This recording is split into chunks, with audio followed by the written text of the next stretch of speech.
એટલું દેજો, કારણ કે એનાથી રોટલો ખાધો થાય. અને આ બધી વાતોની તમને ખબર છે, હું કહું ને તમને ખબર પડે એવું કંઈ છે નહીં. આ તો અમારા મુખેથી નીકળે એટલે વાત થોડીક દોહરાય, અને દોહરાય એટલે બેવડી ગાંઠે ગાંઠું પડે. બાકી આ બધું તમે જાણો છો, નથી જાણતા એવું કાંઈ નથી. પણ આ સ્ટેજ ઉપરથી, વ્યાસપીઠ ઉપરથી કહેવાય તો હૃદયની માલિક ફૂંચે અને એ હૃદય ઉઘડે. તારાને એક વખત હથોડીએ કીધું તો તારી માથે ઉલડીને પડું તો બેવડું તેવડું ચોવડું ઓળું જા, છતાં એ તાળા ખુલ નહીં. અને ચાવી સેજ આમ કરે તા ખુલી જા, ચાવી સેજ આમ કરે તા ખુલી જા. એટલે તાળાએ કીધું તો હથોડી તું મારી માથેથી પડત, અને ચાવી છે ને મારા હૃદયમાં ઘા કરે છે. માથેથી ઘા પડે ને ત્યાં સુધી માણા ભાંગી જાય, પણ હૃદયનો ઘા લાગે ને તે ખુલી જાય. ગુરુનો શબ્દ હોય, રામાયણની ચોપાઈ હોય. હા, ઘાની વાત આવે ને વચ્ચે દરેક પોતાનું કુટુંબ લઈને બેઠા હોય એટલે વચ્ચે એક નાનકડી વાત મને યાદ આવે છે, વાત કરી દો. પછી મારે આપણે 12 વાગ્યા કાર્યક્રમ લિમિટેડ છે ને કનુભાઈ, બરોબર ને, એટલે પછી ત્યાં આપણે કરી દેવું. પણ ઘાની વાત આવીને એટલે વચ્ચે વાત, બહુ સુંદર પ્રસંગ છે, જૂનો છે, સાંભળેલો હોય છે, પણ મને ગમે છે. સોની બેઠો સોનું ગળે, હામી લુવારની દુકાન, લુવારની કોઈડ, ત્યાં લોઢું ગળાય. એ એરણમાંથી કોઈસ મૂકી કણનો ઘા દીધો, 1 2 અને ત્રીજો ઘા પડ્યો.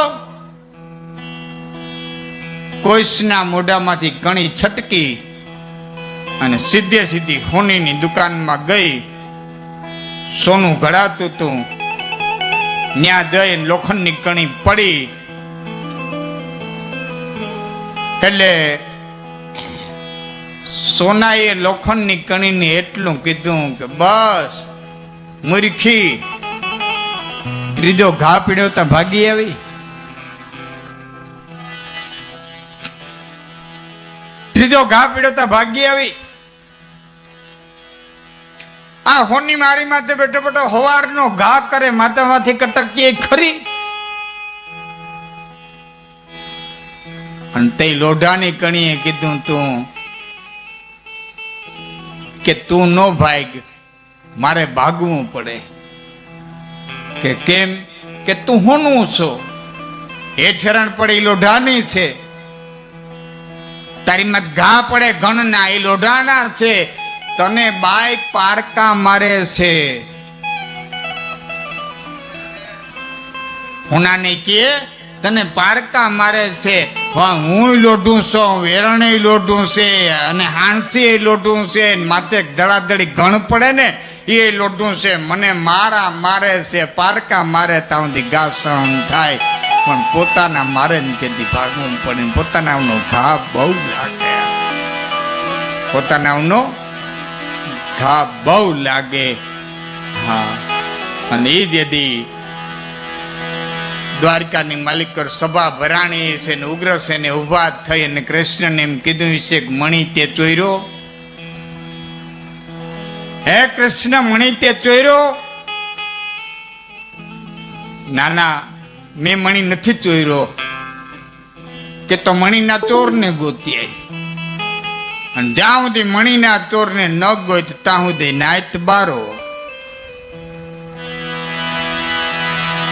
કે મણી રે દાદા કેરો ચોરી ગયો રીછડો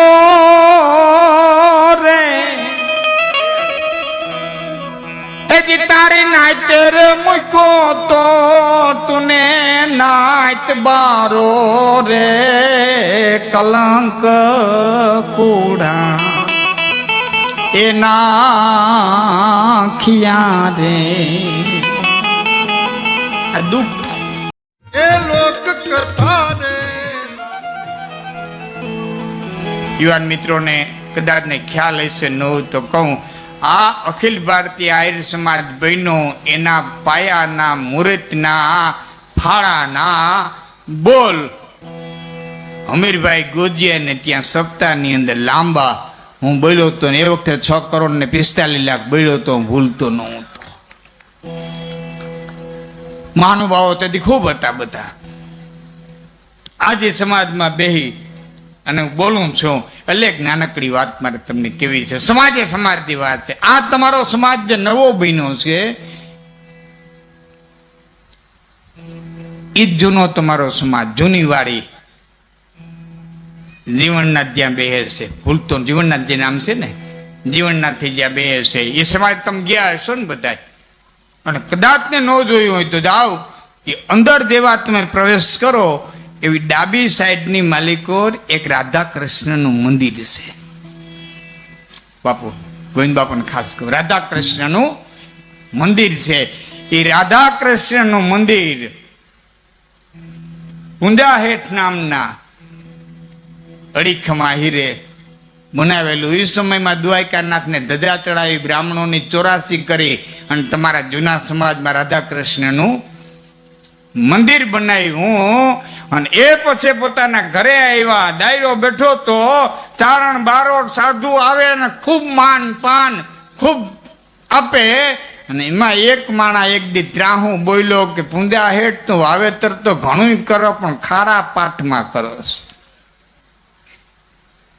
વાવેતર તો ઘણું કરસ પણ ખરા પાઠમાં કરસ. એમ કરીને એક ચારણ બેઠો તો, મૂળું નામ મૂળું બોઘા, ત્યાં સુધી તમને કહું લીલા છત્રાવાનો ચારણ. અને એના સામે આમ ત્રાહી નજર નાખે, કુંદા હેઠ વાવેતર તો ઘણું કરે પણ ખારા પાટનું કરે. પણ ચારણની નજર પકડી લીધી. ઉભો થઈ ગયો ચારણ, ઘેરે જઈ માતાજી પાસે ધૂપેલિયું લઈ ધૂપ કરીને 2 હાથ પછાડ્યા. અને 2 હાથ પછાડીને ભગવતીને કીધું કે પૂંજા હેઠ ને ઘેરે પારનું બંધાય તો તું મારી માન, હું તારો દીકરો, નગર હાથે તારી પૂજા બંધ, તારો ધૂપ બંધ. સમય જાતા સાહેબ એક દીકરાનો જન્મ થયો, ચારણને આમંત્રણ દીધું, નો આવ્યો. બીજા દીકરાનો જન્મ થયો, આમંત્રણ દીધું, નો આવ્યો. અરે ભલા માણા હવે તો આવ કે મારું કહેવાનું આવશે. તે દી આવે ભાખોડિયા પર છોકરા હાલતા થયા, તે દી ઠેઠ પાછો આવ્યો ને એવો દાયરો. 2 છોકરાઓને હાથર માથે બેહાડી અને ઓલું જે મેણું બોલ્યો તો ને એના સામું જોઈને કીધું, ભાઈ આને ઓળખો? કે અરે એને કોણ ન ઓળખે? કે નાના એમ કહો છો કે આ ખારા પાટના લોથા છે. આ લોથા, આ ડુંડા ખારા પાટના છે. મોટો દીકરો એનું નામ એભો હેઠ, નાનો માફ કરજો, મોટો દીકરોનું નામ ભાઈઓ હેઠ, નાનો દીકરો એનું નામ એભા હેઠ. એભા હેઠના દીકરો રણમલભાઈ, રણમલભાઈ દીકરો નટુભાઈ ભાટુ. આ વાવેતર વિનાનું દુનિયાના પટમાં કાંઈ